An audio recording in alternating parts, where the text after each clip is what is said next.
Meanwhile, fans are hoping Mother Nature will cooperate for tomorrow's game as Tropical Storm Karen continues to chart a path through the Gulf. The storm weakened overnight, but is still expected to bring heavy rain to the region.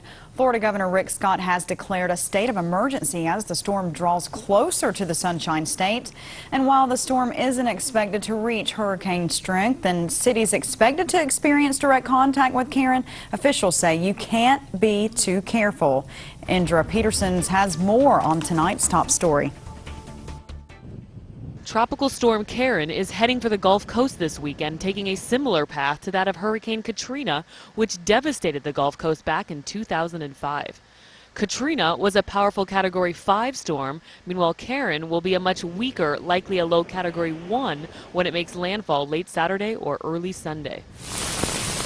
Florida and the Gulf Coast have been pummeled with bad weather and rain all summer long, with some areas breaking rainfall records. Many areas certainly don't need more rain. It has been a record-breaking year for rain across the South. Trees are standing in mud. When that wind comes across 60, 70 miles per hour, those trees are going to fall down. Despite the ongoing government shutdown, concerns over the storm are even causing some FEMA employees to return to work.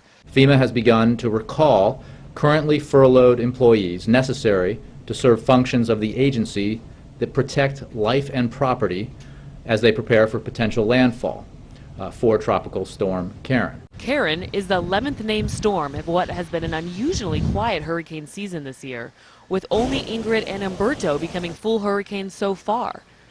Last year, Superstorm Sandy hit the Northeast in late October. Forecasters don't know why this year has been so quiet, but say another situation like Sandy is extremely unlikely. This is really the peak, or at least the end of the peak of hurricane season right now. We are still in it. There will be more storms this year.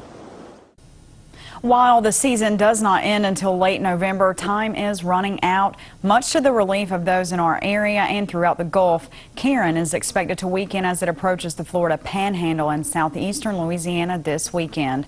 However, the storm has brought at least some employees furloughed by the government shutdown back to work.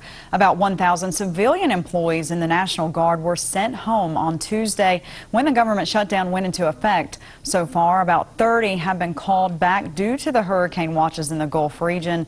Adjunct General Amit Titshaw worries that might not be enough. Make sure we pre-position equipment, evacuate equipment out of the storm impact area, get soldiers in the armories ready to respond. He's asking Washington for permission to recall hundreds more workers. The National Hurricane Center issued a hurricane watch from west of Destin, Florida to Grand Isle, Louisiana.